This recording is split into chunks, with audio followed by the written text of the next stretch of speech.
ಕತೆ ನಿಮ್ಮ ಭಾವ ಚಾನಲ್ಗೆ ಸ್ವಾಗತ.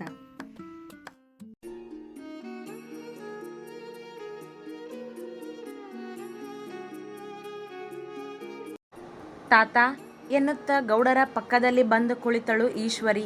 ಸಂಜೆಯ ಹೊತ್ತಲ್ಲಿ ಮನೆಯ ಮುಂದಿನ ಕಟ್ಟೆಯ ಮೇಲೆ ಯೋಚಿಸುತ್ತಾ ಕುಳಿತಿದ್ದರು ಗೌಡರು. ದಾರಿಣಿ ಆಡಿದ ಮಾತುಗಳೇ ಅವರ ತಲೆಯಲ್ಲಿ ಸುತ್ತುತ್ತಿದ್ದವು. ಊರಿಗೆ ನ್ಯಾಯ ಹೇಳುವ ನಾನು ನನ್ನ ಮನೆಯಲ್ಲೇ ಅನ್ಯಾಯ ಮಾಡುತ್ತಿದ್ದೇನಾ ಎಂಬ ಯೋಚನೆ ಅವರಿಗೆ ಶುರುವಾಗಿತ್ತು. ಅವರ ಪಕ್ಕದಲ್ಲಿ ಬಂದು ಕುಳಿತ ಜಗದೀಶ್ವರಿ ಅವರನ್ನೇ ನೋಡಿದಳು ಪಿಳಿಪಿಳಿ ಕಣ್ಣು ಬಿಡುತ್ತಾ. ಅವಳ ಬಟ್ಟಲು ಕಂಗಳಲ್ಲಿ ಮಿಂಚುವ ಹೊಳಪಿತ್ತು, ಕರುಣೆ ಇತ್ತು. ಅವಳ ಮುದ್ದಾದ ಮಾತುಗಳು ಎಂತಹ ಕಲ್ಲು ಮನಸ್ಸಿನವರನ್ನು ಸೆಳೆಯುತ್ತಿತ್ತು. ಅವಳನ್ನೇ ನೋಡಿದ ಗೌಡರು ಅವಳ ಕೆನ್ನೆಯನ್ನು ಒತ್ತಿ ಹಿಡಿದು "ಏನ್ ಬೇಕಮ್ಮ?" ಎಂದು ಕೇಳಿದರು. ಅವರ ಮಾತುಗಳಲ್ಲಿ ಮಗುವಿನೆಡೆಗೆ ಕಾಳಜಿ ಇತ್ತು. ಹಿಂದಿನ ದಿನ ಕೋಪದಲ್ಲಿ ಗದರಿದ್ದರಷ್ಟೇ, ಆದರೆ ಈಗ ಗದರುವ ಮನವಿರಲಿಲ್ಲ. ಅಷ್ಟೊಂದು ಕಟು ಮನಸ್ಸು ಅಲ್ಲ ಅವರದ್ದು. "ನನ್ನ ಮೇಲೆ ಕೋಪನಾ ತಾತ ನಿನಗೆ?" ಕೇಳಿದಳು ಮುಖಕ್ಕೆ ಕೈಕೊಟ್ಟು ಕುಳಿತು. "ನಿನ್ನ ಮೇಲೆ ನನಗ್ಯಾಕಮ್ಮ ಕೋಪ?" ಪ್ರೀತಿಯಿಂದ ಕೇಳಿದರು.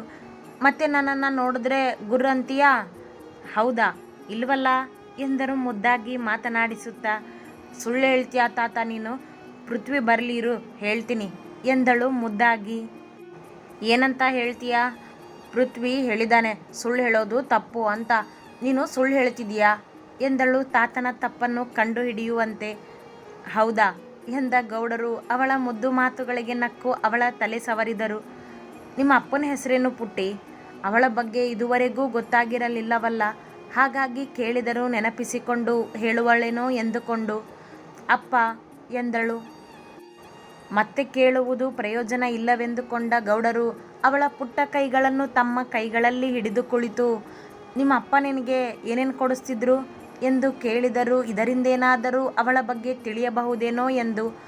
ಆದರೆ ಜಗತ್ತನ್ನೇ ಆಳುವವಳು ಮಗುವಾಗಿರುವಾಗ ಏನೂ ತಿಳಿಯದು ಅವರಿಗೆ. "ಅಪ್ಪ ನನಗೆ ಚಾಕ್ಲೇಟು, ಐಸ್ ಕ್ರೀಮು ಎಲ್ಲನೂ ಕೊಡಿಸಿದ್ರು ತಾತ. ಇಲ್ಲಿ ಯಾರೂ ಕೊಡಿಸೋದಿಲ್ಲ. ಪೃಥ್ವಿ ಕೇಳಿದ್ರೆ ಚಿಕ್ಕ ಮಕ್ಕಳು ಅದನ್ನೆಲ್ಲ ತಿನ್ನಬಾರ್ದು ಅಂತಾನೆ." ಪೃಥ್ವಿಯ ಜೊತೆ ಸಲುಗೆ ಅವಳಿಗೆ. ಪೃಥ್ವಿ ಕೊಡಿಸ್ತಿದ್ರೆ ಏನಾಯಿತು?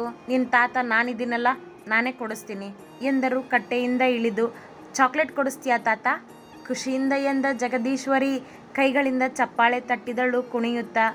"ಬಾ ಹೋಗೋಣ ಅಂಗಡಿಗೆ" ಎಂದು ಅವಳನ್ನು ಕಟ್ಟೆಯಿಂದ ಕೆಳಗಿಳಿಸುವಷ್ಟರಲ್ಲಿ ಬಂದ ಪೃಥ್ವಿ ಗೇಟ್ ದಾಟಿ ಬೈಕ್ ನಿಲ್ಲಿಸಿದ ಅವರ ಮುಂದೆ. "ಎಲ್ಲಿ ಕರ್ಕೊಂಡು ಹೋಗ್ತಿದ್ರಾ ಅಪ್ಪ ಇವಳನ್ನ?" ಕೇಳಿದ ಬೈಕಿನಿಂದ ಇಳಿಯುತ್ತಾ. "ಚಾಕ್ಲೇಟ್ ಬೇಕಂತೆ ಅವಳಿಗೆ, ಕೊಡಿಸೋದಕ್ಕೆ ಕರ್ಕೊಂಡು ಹೋಗ್ತಿದ್ದೀನಿ" ಎಂದರು ಗೌಡರು. ಅವನೆಲ್ಲಿ ಬೈಯುವನೋ ಎಂದುಕೊಂಡ ಈಶ್ವರಿ ಗೌಡರ ಕಾಲಿನ ಹಿಂದೆ ಅವಿತು ನಿಂತಳು. "ಈಶ್ವರಿ, ಚಾಕ್ಲೇಟ್ ಬೇಕಾ ನಿನಗೆ?" ಕೇಳಿದ ಪೃಥ್ವಿ ಮುದ್ದಿನಿಂದ ಅವಳನ್ನೇ ನೋಡುತ್ತಾ. "ಬೈತೀಯಾ ಪೃಥ್ವಿ ನೀನು?" ಎಂದಳು ಅವನನ್ನು ನೋಡದೆ ಮುದ್ದಾಗಿ. ಗೌಡರು ನಕ್ಕರು. "ನಾನೇನೂ ಬೈಯೋದಿಲ್ಲ ಬಾರೆ ಚೋಟ್ ಮೆಣಸಿನಕಾಯಿ" ಎಂದವ ಅವಳ ಕೈ ಹಿಡಿದು ತನ್ನ ಮುಂದೆ ಕರೆದು ನಿಲ್ಲಿಸಿ. "ತಾತನಿಗೆ ಹೆಚ್ಚು ತೊಂದರೆ ಕೊಡಬಾರ್ದು, ಒಂದೇ ಒಂದು ಚಾಕ್ಲೇಟ್ ಕೊಡಿಸ್ಕೋಬೇಕು ಸರಿನಾ?" ಎಂದ. "ಹ್ಞೂ" ಎಂದು ತಲೆ ಆಡಿಸಿದಳು ಚಂದದಿಂದ. "ಸರಿ ಹೋಗು" ಎಂದ ಅವಳ ಕೈ ಬಿಟ್ಟು. "ಬಾ ತಾತ" ಎಂದವಳು ಗೌಡರ ಕೈ ಹಿಡಿದಳು. ಅವಳ ನಗುಮೊಗ ಕಂಡ ಗೌಡರು "ಬಾ ಹೋಗೋಣ" ಎಂದು ಮುಂದೆ ನಡೆದರು. "ಈಶ್ವರಿ ಎಲ್ಲಿದ್ದಾಳೆ?" ಕೇಳಿದಳು ದಾರಿಣಿ ಪೃಥ್ವಿಗೆ ಟೀ ಹಿಡಿದು ಕೋಣೆಗೆ ಬಂದಾಗ. "ಅಪ್ಪನ ಜೊತೆ ಹೋಗಿದ್ದಾಳೆ, ಚಾಕ್ಲೇಟ್ ಕೊಡಿಸ್ಕೊಂಡು ಬರ್ತೀನಿ ಅಂತ" ಎಂದವ ಮುಖವರಿಸಿಕೊಂಡು ಟವಲ್ ಅವಳ ಕೈಗಿಟ್ಟು ತಾನು ಟೀ ಕಪ್ ಹಿಡಿದ. "ಮಾವ ಕರ್ಕೊಂಡು ಹೋಗಿದ್ದಾರಾ ಅವಳನ್ನ?" ಆಶ್ಚರ್ಯದಿಂದ ಕೇಳಿದಳು ದಾರಿಣಿ.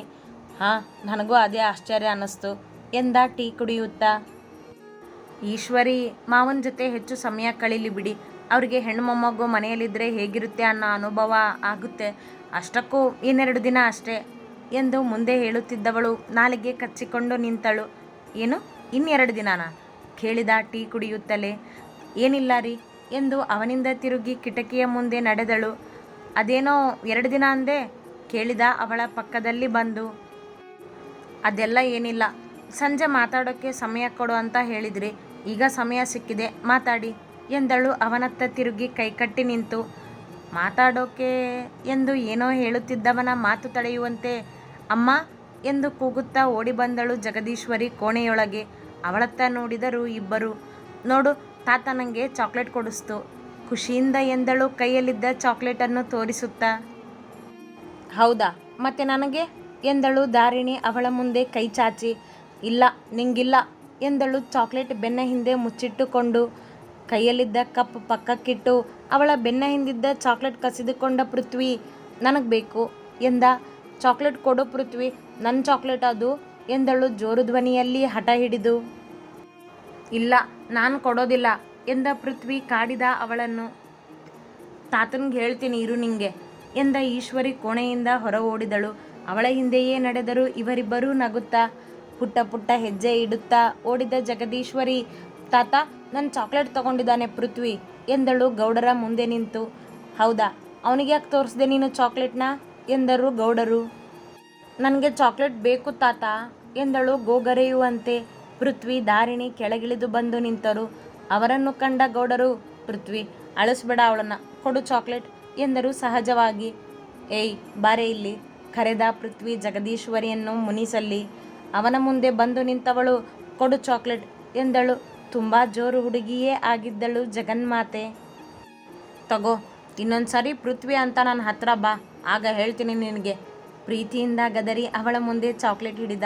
ನಗುತ್ತಲೇ ತೆಗೆದುಕೊಂಡ ಈಶ್ವರಿ ಓಡಿ ಗೌಡರ ಬಳಿ ಬಂದು ಅವರ ಮುಂದೆ ಚಾಕ್ಲೇಟ್ ಚಾಚಿ. ತಾತ ಬಿಚ್ಕೊಡು ಎಂದಳು. ಗೌಡರು ಚಾಕ್ಲೇಟಿನ ಕವರ್ ಬಿಚ್ಚಿ ಅವಳ ಬಾಯಿಗಿಟ್ಟರು. ಖುಷಿಯಿಂದ ತಿನ್ನುತ್ತಿದ್ದ ಈಶ್ವರಿ ಪೃಥ್ವಿಯತ್ತ ತಿರುಗಿ ನಿಂಗಿಲ್ಲ ಎಂದು ಅಣಕಿಸಿದಳು. ಗೌಡರ ಜೊತೆ ಪೃಥ್ವಿ ದಾರಿಣಿ ಕೂಡ ನಕ್ಕರು ಅವಳ ತುಂಟತನಕ್ಕೆ. ಮಗು ಜೊತೆ ನೀವು ಇಷ್ಟೊಂದು ಖುಷಿಯಾಗಿರೋದನ್ನು ನೋಡಿ ಖುಷಿ ಆಯಿತು ಮಾವ. ಮಗು ಹೆಣ್ಣಾಗಲಿ ಗಂಡಾಗಲಿ ಆ ಮಗುವಿನ ನಿಷ್ಕಲ್ಮಶ ನಗುವಿನಿಂದ ನಮಗೆ ಸಿಗೋ ಖುಷಿ ಮಾತ್ರ ಒಂದೇ ಮಾವ. ಆ ಖುಷಿಗೆ ಬೇರೆ ಯಾವ ಖುಷಿನೂ ಸರಿಸಾಟಿ ಇಲ್ಲ. ಸ್ವಲ್ಪ ಹೊತ್ತಿಗೆ ಮೊದಲು ಯೋಚನೆ ಮಾಡ್ತಾ ಕುತ್ಕೊಂಡಿದ್ದು ನೀವು ಈಗ ನೋಡಿ ಅವಳ ನಗುವಿನ ಜೊತೆ ನಿಮ್ಮ ಬೇಸರ ಮರ್ತಿದ್ದೀರಾ. ಈ ಶಕ್ತಿ ಇರೋದು ಮಗುವಿನ ನಗುವಿನಲ್ಲಿ ಮಾತ್ರ ಮಾವ, ಆ ಮಗು ಗಂಡೋ ಹೆಣ್ಣೋ ಅನ್ನೋದ್ರ ಮೇಲಲ್ಲ ಎಂದಳು ದಾರಿಣಿ. ಅವಳ ಮಾತಿಗೆ ಗೌಡರು ಮೌನಿಯಾದರು. ದಾರಿಣಿ, ನನಗೆ ಅಡುಗೆ ಮಾಡೋದಕ್ಕೆ ಸಹಾಯ ಮಾಡ್ತೀಯಾ? ಇವರಿಗೆ ಇವತ್ತು ನಾನೇ ಅಡುಗೆ ಮಾಡ್ತೀನಿ ಎನ್ನುತ್ತಾ ಬಂದಳು ಸುಗುಣ ಅಲ್ಲಿಗೆ. ಹಾಂ ಅಕ್ಕ ಎಂದ ದಾರಿಣಿ ಅವಳ ಜೊತೆ ನಡೆದಳು. ಗೌಡರು ಈಶ್ವರಿಯ ಮೊಗ ನೋಡಿದರು.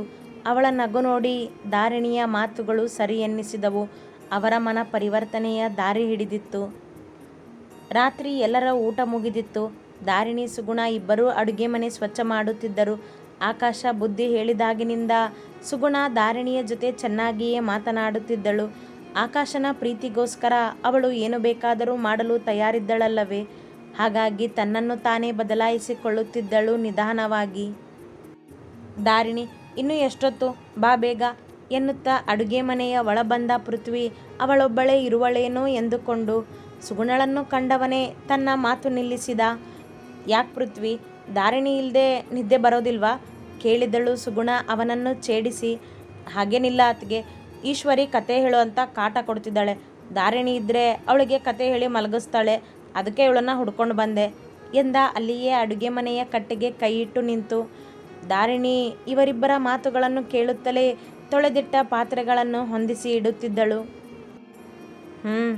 ದಾರಿಣಿ ಬೇಕಾಗಿರೋದು ಈಶ್ವರ್ಗೆ ಕತೆ ಹೇಳೋದಕ್ಕೋ ಅಥವಾ ನಿನಗೋ ಮತ್ತೆ ಛೇಡಿಸಿದಳು. ಅತ್ಗೆ ಆ ಥರ ಏನಿಲ್ಲ, ಕೆಲಸ ಮುಗಿಸಿಯೇ ಬರಲಿ ಅವಳು ಎಂದ ಪೃಥ್ವಿ ಈಶ್ವರಿ ಕೋಣೆಯಲ್ಲಿ ಒಬ್ಬಳೇ ಇರುವಳೆಂದು ಅಲ್ಲಿಂದ ಹೊರಟ. ದಾರಿಣಿ, ನಿನ್ನ ಗಂಡ ನಿನ್ನನ್ನು ಬಿಟ್ಟಿರೋದಿಲ್ಲ ಅಂತ ನನಗೆ ಗೊತ್ತೇ ಇದೆ, ನೀನು ಹೋಗು, ನಾನು ಕೆಲಸ ನೋಡ್ಕೋತೀನಿ ಎಂದಳು ಸುಗುಣ. ಹಾಗೇನಿಲ್ಲ ಅಕ್ಕ, ಅವರೇ ಹೇಳಿದ್ರಲ್ಲ ಈಶ್ವರಿಗೆ ಕತೆ ಹೇಳಬೇಕು ಅಂತ, ಅದಕ್ಕೆ ಕರೆಯೋದಕ್ಕೆ ಬಂದಿದ್ದಾರೆ ಅವರು. ಅವಳು ಕತೆ ಕೇಳದೆ ಮಲಗೋದಿಲ್ಲ ಎಂದ ದಾರಿಣಿ ಸೆರಗಿಗೆ ಕೈವರೆಸುತ್ತಾ ನಿಂತಳು. ಬಂದು 2 ದಿನಕ್ಕೆ ತುಂಬ ಹಚ್ಕೊಂಡಿದ್ದಾಳೆ ಅವಳು ನಿಮ್ಮಿಬ್ಬರನ್ನ. ಹಾಂ ಅಕ್ಕ, ಕೆಲಸ ಎಲ್ಲ ಮುಗೀತು, ನೀವು ಮಲ್ಕೊಳ್ಳಿ ಇನ್ನು ಎಂದಳು ದಾರಿಣಿ ಮುಂದೆ ನಡೆದು. ದಾರಿಣಿ ಕರೆದಳು ಸುಗುಣ ಬಾಗಿಲತ್ತ ಹೆಜ್ಜೆ ಇಟ್ಟವಳನ್ನು. ಹಾಂ ಹೇಳಿ ಅಕ್ಕ, ಏನಾದರೂ ಬೇಕಿತ್ತಾ ಕೇಳಿದಳು ದಾರಿಣಿ ನಿಂತು. ಅವಳ ಬಳಿ ಬಂದ ಸುಗುಣ ಅವಳ ಕೈ ಹಿಡಿದು, ನನ್ನನ್ನು ಕ್ಷಮಿಸು ದಾರಿಣಿ, ಇಷ್ಟು ದಿನ ನಿನ್ನ ಜೊತೆ ನಾನು ತುಂಬ ತಪ್ಪಾಗಿ ನಡ್ಕೊಂಡಿದ್ದೀನಿ. ಆದರೆ ಅದನ್ನೆಲ್ಲ ನೀನು ಮನಸ್ಸಲ್ಲಿ ಇಟ್ಕೊಳ್ಳದೆ ನನ್ನ ಜೀವನ ಸರಿ ಮಾಡೋಕ್ಕೆ ನೋಡಿದೆ. ಅದರಿಂದ ಈಗ ನನ್ನ ಗಂಡ ನನ್ನ ಜೊತೆ ಪ್ರೀತಿಯಿಂದ ಮಾತಾಡ್ತಿದ್ದಾರೆ, ನಮ್ಮಿಬ್ಬರ ಜೀವನ ಖುಷಿಯಾಗಿರಬೇಕು ಅಂತ ಆಸೆ ಪಡ್ತಿದ್ದಾರೆ. ಇದರಿಂದ ನಾನು ಖುಷಿಯಾಗಿದ್ದೀನಿ, ನಮ್ಮ ಜೀವನ ಇನ್ನು ಮುಂದೆ ಚೆನ್ನಾಗಿರುತ್ತೆ ಅನ್ನೋ ನಂಬಿಕೆನೂ ಬಂದಿದೆ ನನಗೆ ಎಂದಳು. ನೀವಿಬ್ಬರು ಖುಷಿಯಾಗಿದ್ದರೆ ಸಾಕು ಅಕ್ಕ, ನನಗೆ ಕ್ಷಮೆ ಎಲ್ಲ ಕೇಳಬೇಡಿ, ಹೋಗಿ ಮಲ್ಕೊಳ್ಳಿ ಭಾವ ನಿಮಗೋಸ್ಕರ ಕಾಯ್ತಿದ್ದಾರೆ ಅನಿಸುತ್ತೆ ಎಂದಳು ನಗುತ್ತಾ. ಸುಗುಣ ನಾಚುತ್ತಾ ಕೋಣೆಗೆ ನಡೆದರೆ ಧಾರಿಣಿ ತನ್ನ ಕೋಣೆಗೆ ನಡೆದಳು. ಈಶ್ವರಿಗೆ ಕತೆ ಹೇಳಿ ಮಲಗಿಸಿದ್ದಳು ಧಾರಿಣಿ. ಅವಳು ಹೇಳುವ ಕತೆಯನ್ನೇ ಆಲಿಸುತ್ತಾ ಪೃಥ್ವಿ ಕೂಡ ನಿದ್ದೆಗೆ ಜಾರಿದ್ದ. ಆದರೆ ಧಾರಿಣಿ ತಾಯಿ ಜಗನ್ಮಾತೆ ಮಗುವಾಗಿ 2 ದಿನ ಕಳೆಯಿತು, ಇನ್ನೆರಡು ದಿನವೇ ಉಳಿದದ್ದು ಎಂದು ಯೋಚಿಸುತ್ತಿದ್ದಳು. ನಿನ್ನ ಮಾವನ ಯೋಚನೆಗಳನ್ನು ನೀನೇ ಬದಲಾಯಿಸು, ನೀನೇ ದಾರಿ ಹುಡುಕು ಅಂದಿದ್ದಳಲ್ಲ ಜಗನ್ಮಾತೆ. ಅದೇ ಚಿಂತೆ ಅವಳಿಗೆ. ಅಮ್ಮ, ಮಾವನ ನೋಡಿದ್ರೆ ಒಂದೊಂದು ಸರಿ ಬದಲಾಗ್ತಿದ್ದಾರೆ ಅನಿಸುತ್ತೆ, ಒಂದೊಂದು ಸರಿ ಅರ್ಥನೇ ಆಗೋದಿಲ್ಲ. ನೀನು ಮಗುವಾಗಿ 4 ದಿನ ಅಷ್ಟೇ ಇರೋದು ಅಂದಿದ್ದೆ, 2 ದಿನ ಕಳೆದೇ ಹೋಯಿತು. ಮಾವನಿಗೆ ನಾನು ಎಷ್ಟೇ ತಿಳಿಸಿ ಹೇಳಿದರೂ ಅವ್ರಿಗೇನೂ ಅರ್ಥ ಆಗ್ತಿಲ್ಲ. ಈಗೇನು ಮಾಡೋದು ಅಮ್ಮ? ನನ್ನ ಮನಸ್ಸಿನ ತಳಮಳ ನಾನು ಹೇಳ್ಕೊಳ್ಳೋದು ನಿನ್ನ ಹತ್ರನೇ. ಈಗ ನೀನು ಮಗುವಾಗಿ ಮಲಗಿದೀಯಾ, ಏನು ಮಾಡಲಿ ನಾನು ಎಂದುಕೊಂಡ ಧಾರಿಣಿ ನೆಮ್ಮದಿಯಿಂದ ಮಲಗಿದ್ದ ಜಗದೀಶ್ವರಿಯನ್ನು ನೋಡಿದಳು. ಯೋಚನೆ ಮಾಡಬೇಡ ಧಾರಿಣಿ, ಎಲ್ಲ ಸರಿ ಹೋಗುತ್ತೆ. ಜಗದೀಶ್ವರಿ ಸತ್ಯ ದರ್ಶನ ಕೊಡ್ತಾಳೆ ಎಂಬ ತಾಯಿಯ ಮಾತುಗಳು ಕಿವಿಗೆ ಬಿದ್ದವು. ತಕ್ಷಣ ಎದ್ದು ಕುಳಿತು ಅತ್ತಿತ್ತ ನೋಡಿದಳು ಧಾರಿಣಿ ತಾಯಿ ಬಂದಿರುವಳೇನೋ ಎಂದು. ಕೋಣೆಯ ಯಾವ ಮೂಲೆಯಲ್ಲೂ ಇಲ್ಲ ಅವಳು. ಮಲಗಿದ್ದ ಜಗದೀಶ್ವರಿಯನ್ನು ನೋಡಿದಾಗ ಅವಳು ಮಲಗಿಯೇ ಇದ್ದಳು. ಅಂದರೆ ನನಗೆ ನಿನ್ನ ಧ್ವನಿ ಅಷ್ಟೇ ಕೇಳಿದ್ದು ಎಂದು ಅರಿತವಳು ಮತ್ತೆ ದಿಂಬಿಗೆ ತಲೆ ಇಟ್ಟಳು. ಕೇಳಿದ ತಾಯಿಯ ಮಾತನ್ನು ಒಮ್ಮೆ ನೆನೆದಳು. ಅರ್ಥವಾಗಲಿಲ್ಲ ಏನೊಂದು, ಎಲ್ಲವೂ ಒಗಟೇ ಎನ್ನಿಸಿತು. ಅತಿ ಹೆಚ್ಚಿನ ಕಥೆಗಳಿಗಾಗಿ ಹಿಂಬಾಲಿಸಿ ಪ್ರತಿಲಿಪಿ ಆ್ಯಪ್ನಲ್ಲಿ ಪ್ರತಿಮಾ SH ಅವರನ್ನು.